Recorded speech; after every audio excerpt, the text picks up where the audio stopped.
and a conditioning test this morning to avoid being considered late and subject to a fine. Here's what his teammates had to say about his absence. To me, this game is a business, and everybody has to treat it as such. And I certainly hold no hard feelings to anybody that's trying to do that and get the business done and protect themselves and their family.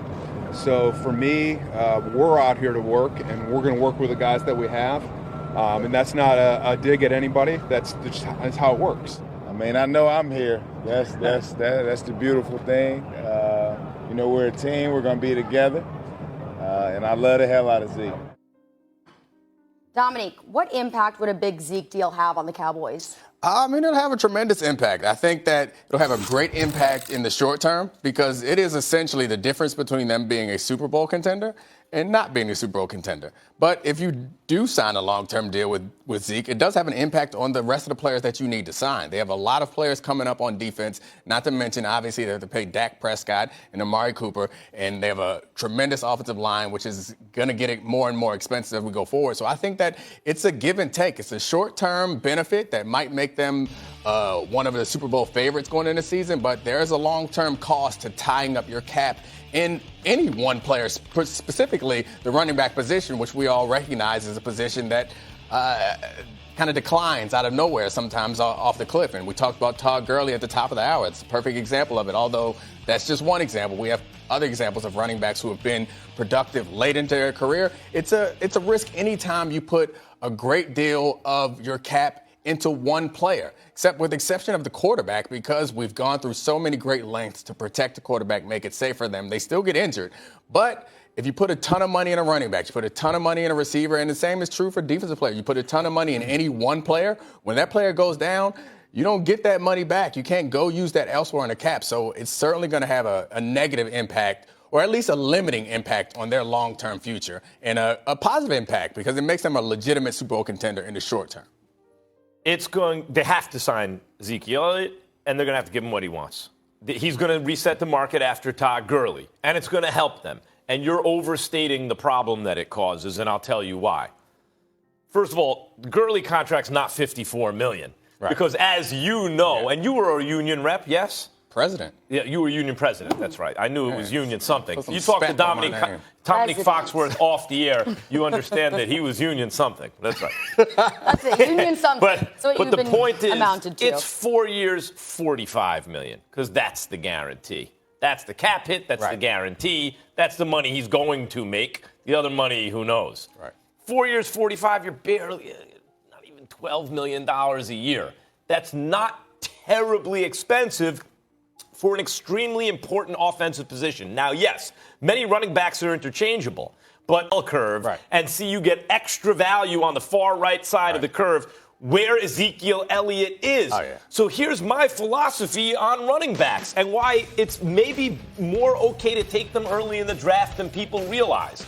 The running back position hits the ground running, so to speak, right? They're very productive right away, like almost MVP level if you just look at pure production.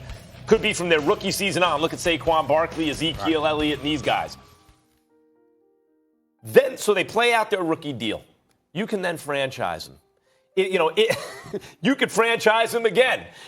To avoid a holdout, you could sign him to a deal, fine. But even after that supposedly big deal, which is only going to last about 4 years, and not even pay them $12 million a year if they're resetting the market and the best ever and all this stuff, after that, you're basically done paying them. And you've milked them for all that production through their prime. And as soon as they're done with their prime, you're not on the hook for anything. To pay Ezekiel Elliott is not really to hamstring the team financially. It's not like signing a quarterback or a defensive end or a left tackle, and you're going to get elite production from him for the rest of his prime. It's going to help them in the short run. It's not going to hurt them as much as you think in the long run. So I agree with the fact that it'll help them in the short run, but I think it's probably unfair to talk about Ezekiel Elliott in the same way that you talk about other running backs, because you could argue that maybe it's okay to take a running back in the first round or high in the first round if he's Ezekiel Elliott. Anybody else, it's a problem because the value above the replacement player running back is not that great in that position. If you're Ezekiel Elliott and you're a great runner, you're a sensational pass blocker, you can run routes and line up as a receiver, then you have tremendous amount of value and you're worth every penny. That's what we're talking about. Right, that's what we're talking about. But you started to make an argument about drafting running backs. No, I'm talking about. No. I mean, listen. But you don't know. The thing is, you don't know that Ezekiel Elliott is going to be that. At this point, you know that when you draft him, you don't know that he's going to be that. Saquon went second. Gurley went ninth. I'm referring to those kind of backs who you spend top 10 picks on. Those guys are definitely worth it. And the salary, that's what we're talking. But that's Zeke. This salary cap is not like the NBA salary cap, in that this is a hard cap, so it is finite. You are making decisions, and the injury rate for running backs, while Zeke has been remarkably healthy, the injury rate for running backs is high, and that's obvious. So I think it's indisputable that it hurts or it's a high risk maneuver. So I would argue that you pay him, and he's the type of guy who is worth it because he is not an ancillary piece to your offense. He's not a hood ornament. He is the engine on this particular. Well, you have to pay him also in terms of short. You talk about the difference between short and long-term goals here, right? Definitely good for you short-term. What is the long-term effect going to be? What I would argue, and I argued this on the other day, I don't remember if you were on the show that day, when you prepare to do, like you set the table, eat. Teddy Atlas, our colleague and boxing trainer, Hall of Famer now, talks about that all the time. A fighter jabs, moves his head, gets inside. Don't tie the guy up, work the body now. You set the table, eat. Or in chess, I mentioned this, Iannacetto, your bishop, or castle, your king.